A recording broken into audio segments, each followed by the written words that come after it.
गुरुग्राम के दौलताबाद में dumping station बनाने का निर्णय लिया गया है, लेकिन जब से ये फैसला सामने आया है तभी से स्थानीय निवासियों ने इस पर विरोध जताना शुरू कर दिया है।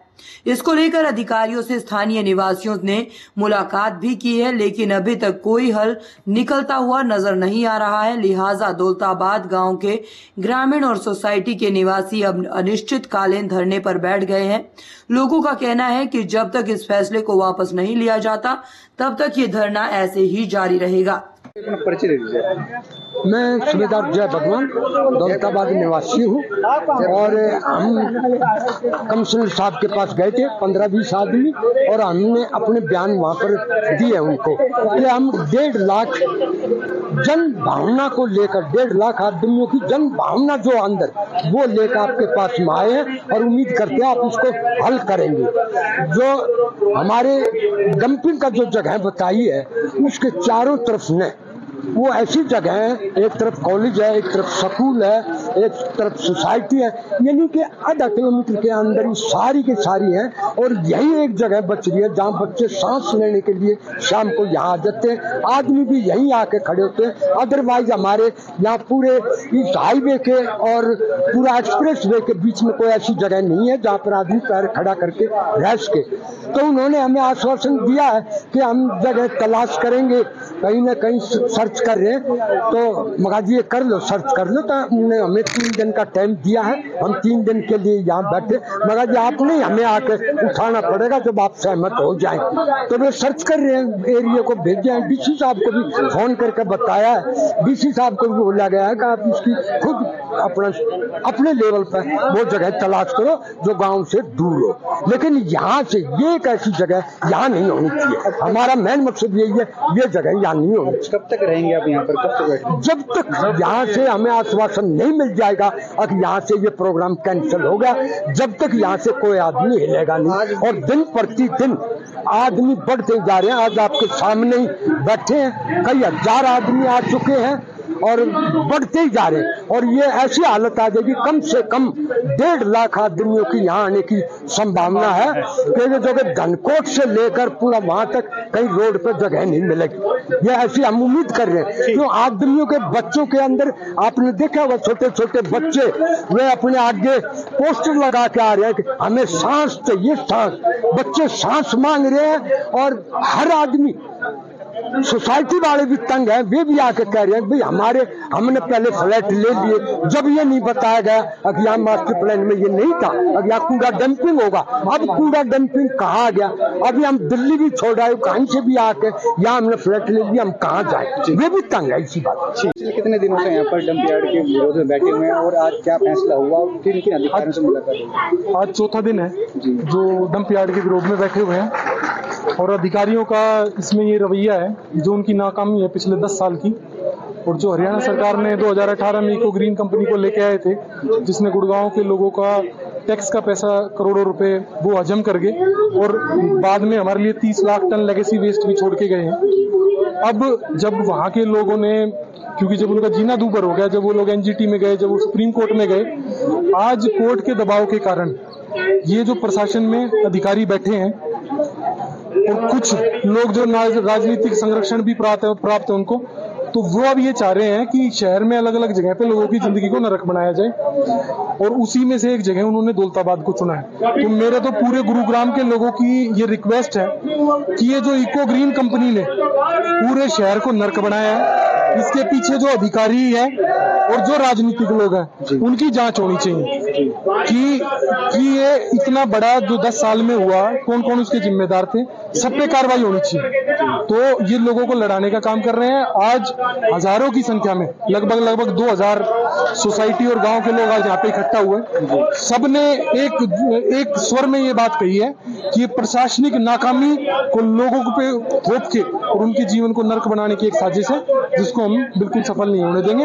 इससे पहले 2 बार ये प्रयास हुआ था, बट उस समय यहाँ हमारे विधायक जी थे तो उन्होंने दोनों बार उसको कैंसिल कराया था। उन्होंने अपने पैसे से भी सरकार को जमीन लेके दी थी और काम करने के लिए कहा था, पर सरकार ये 4 साल से ये खेल खेल रही है। काम करने की बजाय कभी किसी लोगों को परेशान करती है, कभी किन्हीं लोगों को परेशान करती है। तो पूरे गुरुग्राम के लोगों को ये जो कूड़े का संकट हमारे गुरुग्राम पे खड़ा हुआ है, तो जिन लोगों ने खड़ा किया है उन पे ये कार्रवाई हो और लोगों को इस तरीके से परेशान किया। जी, आपकी निगम के अधिकारियों से जो मुलाकात हुई थी, उन्होंने भी उठने की रिक्वेस्ट की थी, क्या आश्वासन उनसे मिला? निगम के अधिकारी यहाँ के पूछते हैं कि भाई हम यहाँ कूड़ा ना डाले तो आप हमें दूसरी जगह दो, तो ये काम हमारा नहीं है। ये जो प्रॉब्लम है ये भी निगम ने 10 साल में खड़ी करी है, आज आके वो हमसे समाधान मांग रहे हैं। जिस समय लोग बुनियादी सुविधाओं के लिए सीवरेज सफाई, कूड़ा उठाने से संबंधित, स्ट्रीट लाइट से संबंधित और समस्याएं लेते हैं, जब तो उनका प्रोसीजर हो जाता है जी हमारे पास टेंडर नहीं है, और आज वो हमसे आके समाधान मांग रहे हैं। तो ये बहुत बड़ी नाकामी है नगर निगम की और हरियाणा सरकार की। सरकार इरादतन नगर निगम के चुनाव भी नहीं करा रही है, अपने ये जो स्कैम है इनको सबको ढकना चाहती है।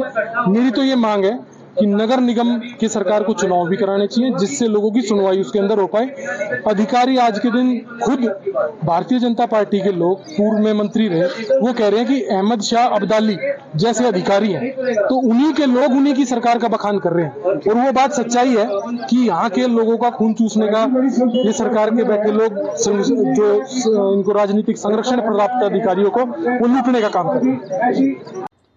दरअसल बढ़ती आबादी के साथ ही कचरा भी बढ़ने लगा है, जिसको लेकर कचरा निष्पादन करने के लिए प्लांट लगाने का काम किया जा रहा है। लेकिन दिल्ली के गाजीपुर और गुरुग्राम के बंधीवाड़ी में कूड़े का पहाड़ इस कदर खड़ा हो गया है कि आसपास रहने वाले लोगों के लिए वह जी का जंजाल बन गया है। और यही वजह है कि दौलताबाद गांव के ग्रामीण और वहां आसपास की सोसाइटी के लोग दौलताबाद में डंपिंग स्टेशन बनाए जाने का विरोध कर रहे हैं।